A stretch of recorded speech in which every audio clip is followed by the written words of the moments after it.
We'll start off with Wild Card Weekend, and let me start off with this, Nick, and let me start off, and I will obviously give you the chance to comment. You know, we're not old, I don't think. What are we, like 20, 19 years old? Stuff like that? Yeah, I just turned 19. Yeah, I'd like to think I had the best years ahead of me, I agree. We'll see. And we've seen a lot of controversy in the National Football League. We've seen a lot, my Dallas Cowboys were at the pinnacle of it last year. This whole season, has been loaded with off the field and on the field drama. Exactly. What I saw on the field Saturday night made me sick to my stomach. That was the most disgraceful thing I have seen in the NFL in recent memory, especially in the playoffs. And this is a season in which Odell Beckham took some rash action too. This had to have been worse than Beckham. Much worse. And you look at the way the Bengals have lost postseason games. This has to be the worst of them all. You look at and don't get me wrong, Pittsburgh is not 100% innocent. We're going to get to them in a second. Right. But, and especially because of everything that happened yesterday and all that stuff and what we heard about Joey Porter and all that, we're going to get to everything. But going off on the Bengals, that had to have been the most disgraceful performance, at least in my recent memory of the National Football League, especially in the playoffs. That was pathetic, the way they acted on the field Saturday night. Yeah, listen, from the beginning, this game felt like there was an edge to it. I think a lot of the sting was taken out of the first half because the rain was torrential. Mm-hmm. And so the offenses struggled to move the ball. A.J. McCarron played much better as soon as he put the second glove on his hand. Yep. So he had a little more control over the ball. Cincinnati couldn't run the ball. Pittsburgh, outside of a few nice runs from Jordan Todman, they couldn't run the ball either. So it seemed like both sides had a hard time setting up the run and the pass, for that matter, off it. But as the game went on, you felt like things were going to boil over, and they did in a big way, and it all started with Ryan Shazier. Yeah. I don't think this is the dirtiest play I've ever seen. It's not the dirtiest hit I've ever seen. Frankly, I think a big part of the reason why that contact happened the way it was is because Gio Bernard had literally just turned around and came square to Shazier with his head up, and Shazier delivered a good low hit, but his head came straight up under the chin strap, so it looks a lot worse. But that started all the tension. Yep, to me the flag should have been thrown, at least just by the way the hit looked.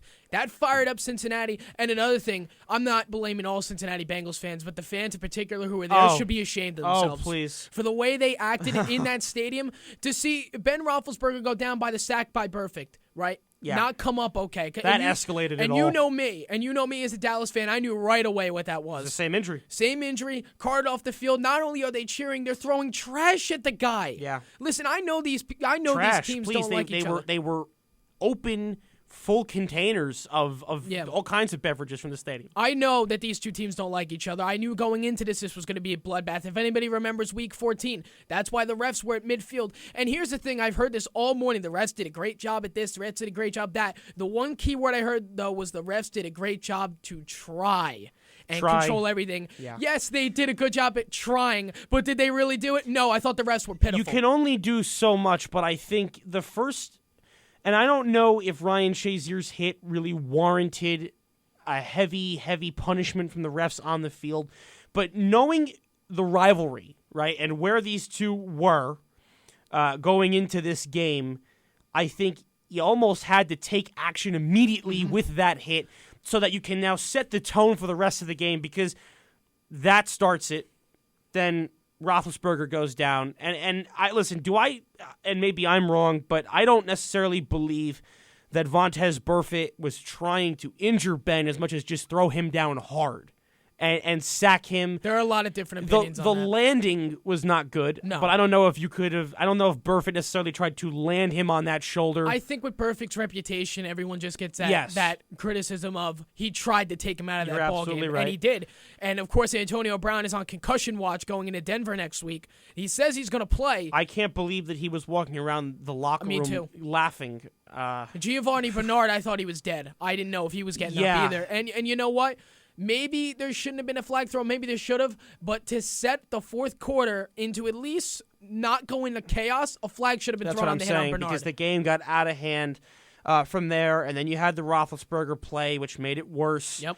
And, of course, Burfict stayed on Roethlisberger, too, when he was down, which made it a lot worse. That was the part that I didn't like. That's what I said. I don't know if the hit itself was intentional, but the action afterwards was terrible.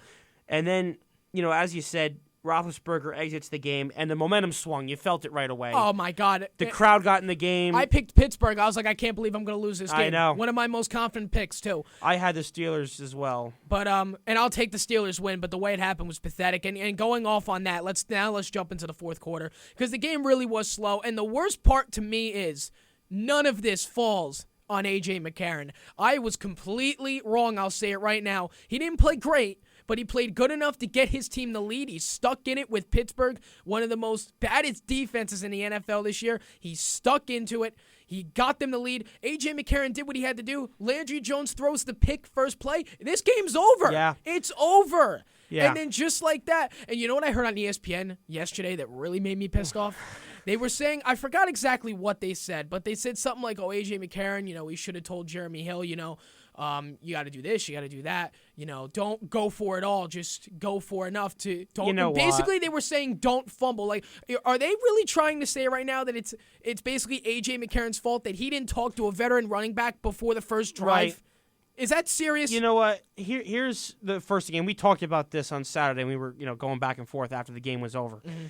I feel awful for A.J. McCarron because he did a great job. Okay, first of all, I thought he played a very good game all the way around, but the fourth quarter was spectacular. Yeah. He was fantastic. He was on point. His interception earlier in the game had nothing to do with the loss. The ball slipped out of his hands. He threw it anyway. I don't even know if he would have thrown the interception. Pittsburgh didn't even respond to it either. Yeah. I think they punted. But he played a really solid game. His fourth quarter was spectacular. And it really set him up, I think, to have a good case to play if they won the game this week in New England. Yeah. He showed the usual guts that he has all the time, and he led them back. But unfortunately, this is going to be maligned, his heroics, and Ben Roethlisberger's heroics are going to be maligned by this game's incident. One thing I did see in this game, though, A.J. McCarron will be a starting quarterback somewhere. Yeah, I firmly believe that if it's not with Cincinnati, I think this guy's going to get a chance to play for somebody. There are a few teams who are looking for a quarterback, and I wouldn't be surprised if they go after him. To me, he almost has a little bit of the Ryan Fitzpatrick vibe. Doesn't really. You said Alex Smith too. There's a little Alex Smith, but after watching him again, he can throw the ball downfield a little bit better than Alex Smith. Mm-hmm. Not going to lose the game. Smart, intelligent passer. So I like him a lot. But anyway, I want to go back to even before the fumble. Okay, I had a huge problem with the 2-point conversion play call. Yeah, that was awful. You know what? Pittsburgh kicks the field goal. If it ends the same way, Pittsburgh still wins by 1.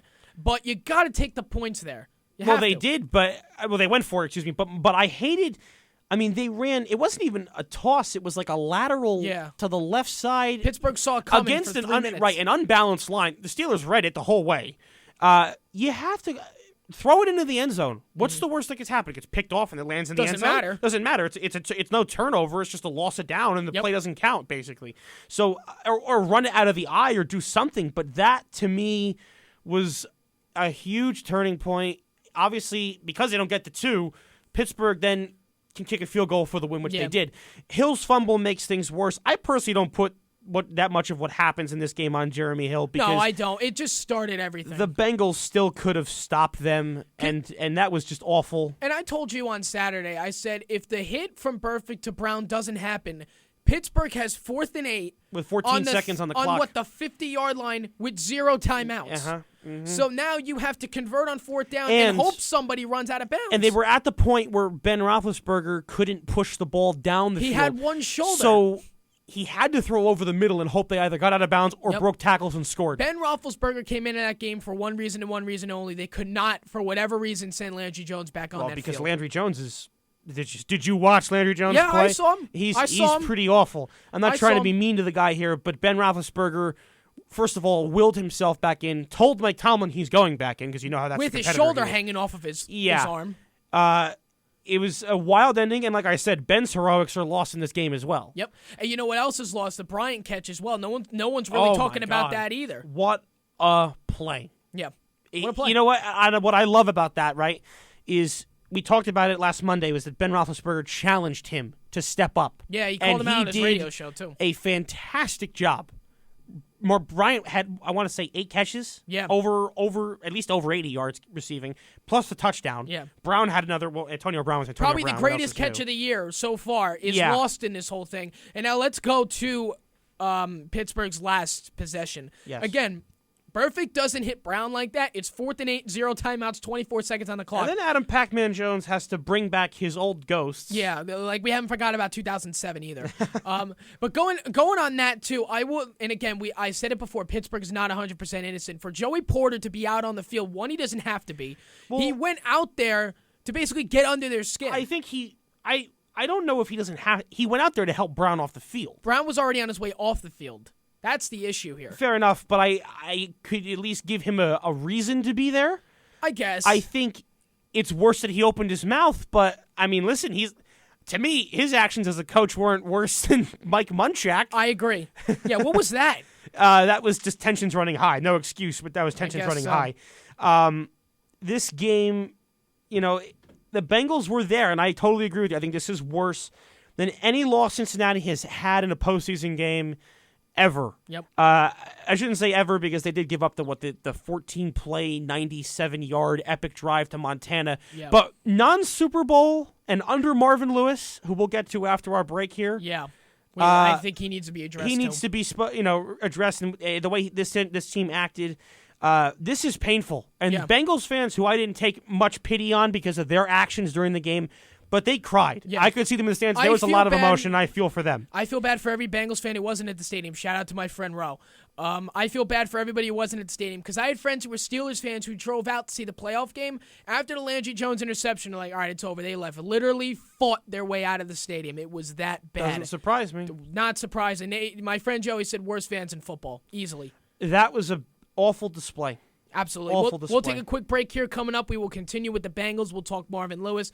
We'll get into the other wild card games. And, man, did I ever think Ray Finkel would ever come true? Did I ever think it would come true? I am so glad that you made that reference. Oh, thank you. And listen, I don't blame that all on the laces. Just by the way, Blair Walsh was kicking the ball that day. He kicked the ball with the laces in, too. Yeah. But and you know what? And I even said to my dad, and we are going to go to a break in a second, the way they were even set up, I was saying, Dad, wide left. Finkel is Einhorn. Left. Finkel is Einhorn. Einhorn is Finkel. Yep. Oh, my God.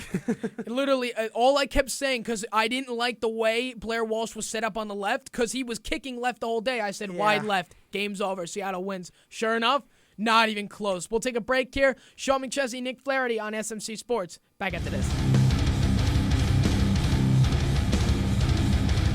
Hey, it's Jesse Leach from Kill Switch Engage, and you're listening to 90.3 WMSC Upper Montclair.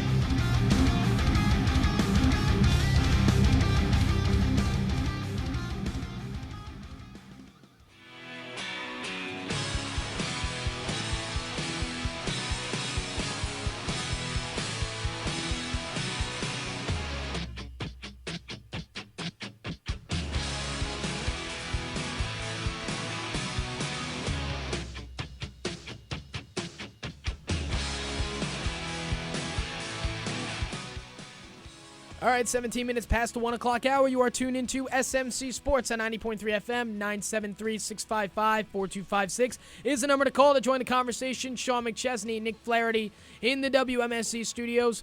And we are touching on Cincinnati-Pittsburgh. And, of course, if anybody just crawled out under a rock and doesn't know what happened, Pittsburgh wins 18-16 in one of the most controversial playoff games I've seen in my entire life. Pittsburgh will be at Denver Saturday night. Cincinnati, Broncos got a pass here, man. They really did.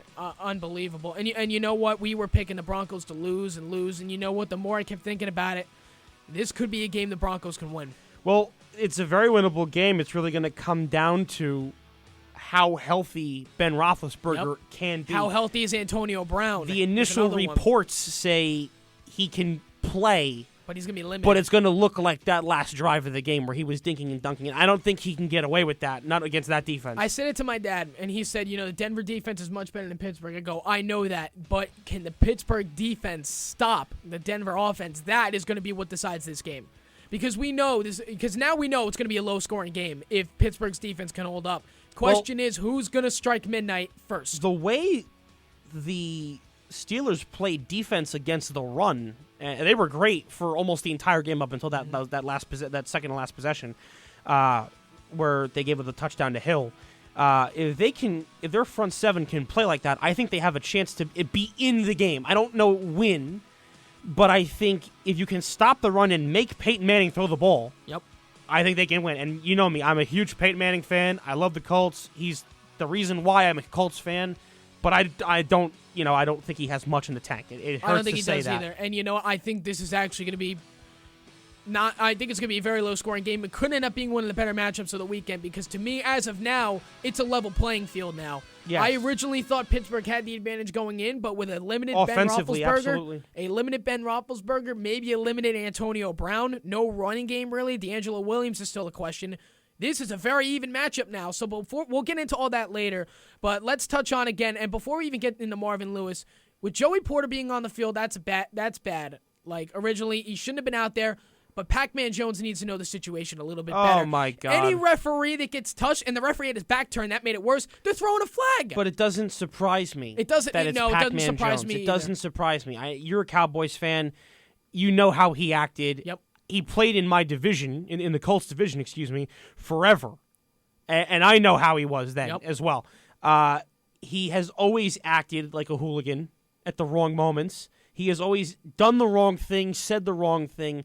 Doesn't surprise me. His Instagram rant is one for the ages. Yeah, whatever that was, because he's a class act. Right, and as I listen, thank you for quoting my tweet earlier, but, it's no surprise it came from him. It's extremely disappointing, though, that in that situation of the game, that's where we're at, that took place. It's just, I can't even believe that it's gotten to that point. I absolutely agree. And you know what? I'm not surprised that it's him either. I'm really not. Porter shouldn't have been on the field, but I'm sorry. Pac-Man Jones needs to know who's around. If he's going to go get in Porter's face, which could be another flag anyway, because the second guy always gets caught, to bump a referee, especially when his back is turned, he's throwing a flag. And bam, that is another 15 yards added to the 15 yards by Perfect, and it's a chip shot after that. Yeah. They didn't even have to try. It had to have been less than a 40-yard field goal. I don't really remember what it was, but it had to have been less than 40 yards.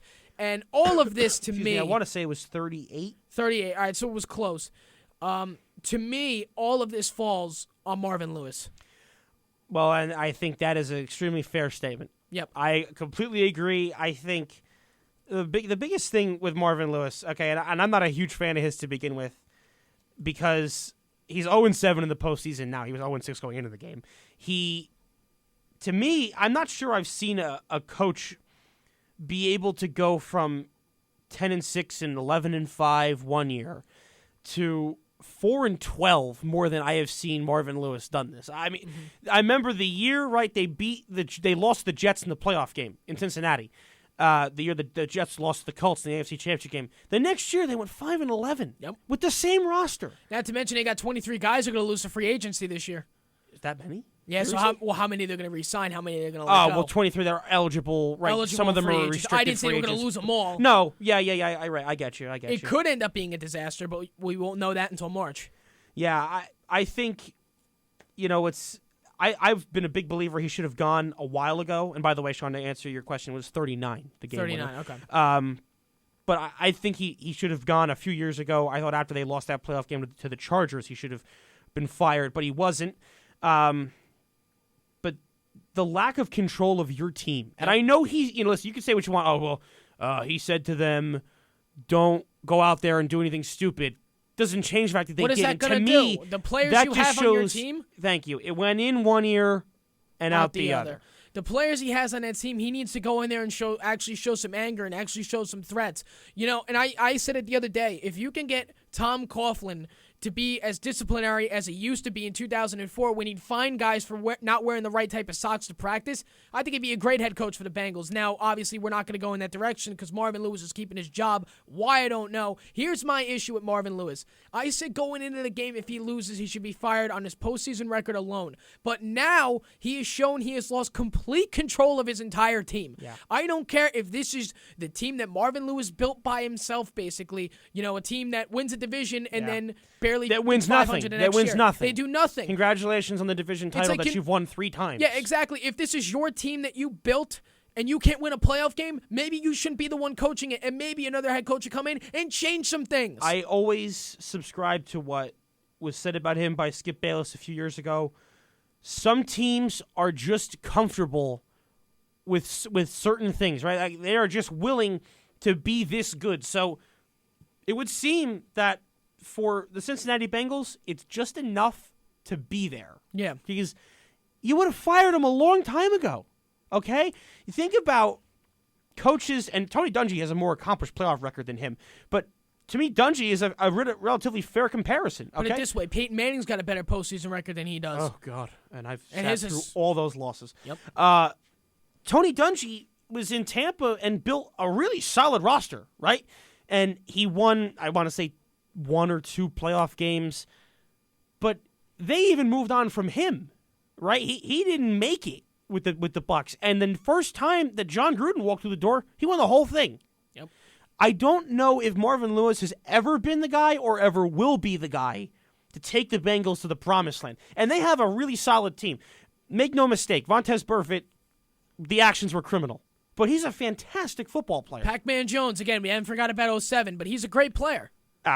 Well, please, it never changes with him. But my biggest thing with this Marvin Lewis decision, okay, you want to keep him fine.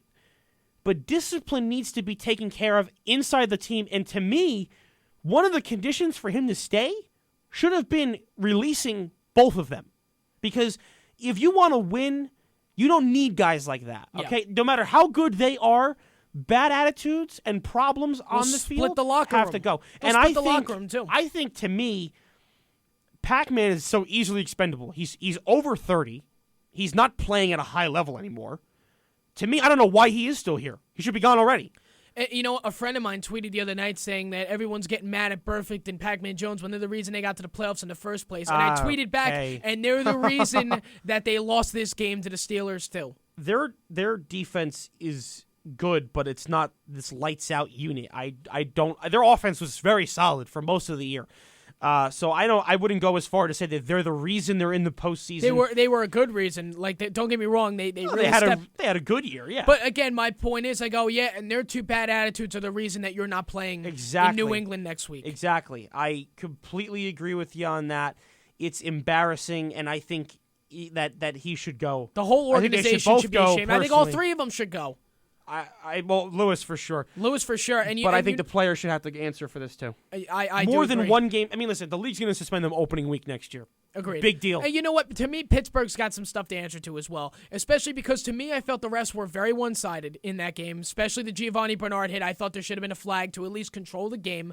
Joey Porter stepping on the field, and Mike Tomlin handed him the game ball. Whether that's true or not, that's pathetic too. You can say what you want about Mike Tomlin, and it's fine. You're right. I agree with you. But for me, he's the second best coach in this league. I absolutely agree. His team was more than prepared for this game. Okay, they had an excellent game plan. They were fantastic defensively. They defended the run above average. Their pass defense did the job. They didn't really get gashed or anything. And they forced turnovers as usual. So those are the marks of a good Mike Tomlin coach team. But what I love, Sean, was that they did not get into the fray, okay? Yep. You didn't see a Steeler player. I would rather have Joey Porter go over and start a problem with Burfict than David DeCastro, who you need to win the game, okay? The players... you don't need Joey Porter. The Steelers maintained a cooler head the whole night, which I love. Outside of Mike Munchak and Joey Porter, I thought the team, for the most part, maintained a good attitude. Now, yes, I agree. There were a few questionable hits. There was 1 or 2 incidents where Casey Hayward and Lawrence Timmons took a swing, and they didn't get caught because the second guy always gets caught, usually, in those situations. And what about the fight in the end zone where they're like, and I understand this, there is no foul in the play. Wouldn't it be better to acknowledge an offsetting penalty than to say there is no foul while these 2 are throwing punches on the goal line? But to me, it sounds better to at least acknowledge the penalty. Right. But for the most part, the Steelers were not the one in the fray, and I think that's a fantastic thing that Tomlin has the control of his team that way.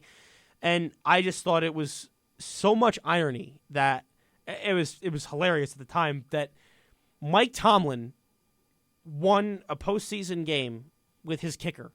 Yeah. And this is the team that's burned through 4, right? Chris Boswell's kind of emerged as the kicker for this team. And he did very well. He did a nice job. I mean, he went 29-30 in the 29-31, in the regular season, and he was 4 for 4 in the playoff game with the game winner. He was solid again, and it's hilarious because Mike Tomlin had the quote of the season when he said that he would rather punt on 4th and goal from the 1 than kick another field goal with Josh Scobie. I guess they found their man because Boswell got the job done. So well, they're going to need him in Denver on it's Saturday. a funny That's story. fact. Right? Hey, listen, you know what? Sunday, Boswell's got whenever a they're playing. boot, and in that thin air, he can, put him through just about anywhere. They're definitely going to need him on Sunday.